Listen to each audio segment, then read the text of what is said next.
రాష్ట్రంలో 3 లక్షల ఇళ్ల గృహప్రవేశాలకు శ్రీకారం చుట్టారు సీఎం చంద్రబాబు. అన్నమయ్య జిల్లాలో 60,000 ఇళ్లు మంజూరు చేసి వాటిలో 10,000 ఇళ్లు పూర్తి చేశామన్నారు. త్వరలోనే మిగిలినవన్నీ కూడా పూర్తి చేస్తామని హామీ ఇచ్చారు.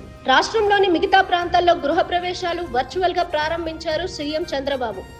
2029 నాటికి ప్రతి పేద కుటుంబానికి సొంత ఇల్లు అందించడం ప్రభుత్వ లక్ష్యంగా పెట్టుకున్నామన్నారు. ఇల్లు అంటే 4 గోడలు మాత్రమే కాదు, భవిష్యత్తుకు భద్రత అన్నారు బాబు. గత ప్రభుత్వం పేదవారి ఇళ్లను రద్దు చేసింది, కానీ తాము వాటిని పునరుద్ధరించామన్నారు బాబు. నిధుల కొరత ఉన్న ప్రజా ప్రయోజనాల కోసం కూటమి ప్రభుత్వం కట్టుబడి ఉందన్నారు చంద్రబాబు. ప్రజల ఆశల్ని నెరవేర్చడమే తాను తీసుకునే ప్రతి నిర్ణయానికి మూలమన్నారు సీఎం.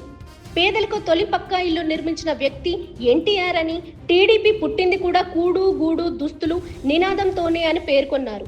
ఈ సందర్భంగా ఇళ్ల లబ్ధిదారులకు అభినందనలు తెలిపారు సీఎం. ఇప్పుడే ఆర్థిక పునరుద్ధరణ పదంలో అడుగులు వేస్తున్నామన్నారు సీఎం చంద్రబాబు. గత 5 ఏళ్లలో రాష్ట్ర ఆర్థిక వ్యవస్థ పూర్తిగా నాశనం చేశారని గత పాలకుల్లో విమర్శించిన సీఎం, కూటమి ఏర్పడిన 15 నెలల్లో ఎన్నో ఇబ్బందులు ఎదుర్కొన్నామన్నారు. కానీ ఈ కాలంలో రాష్ట్రాన్ని ఎలా అభివృద్ధి చేయాలో స్పష్టమైన అవగాహన వచ్చిందన్నారు. మహిళలే ఆర్థిక పురోగతికి అస్త్రాలు అని పేర్కొన్నారు.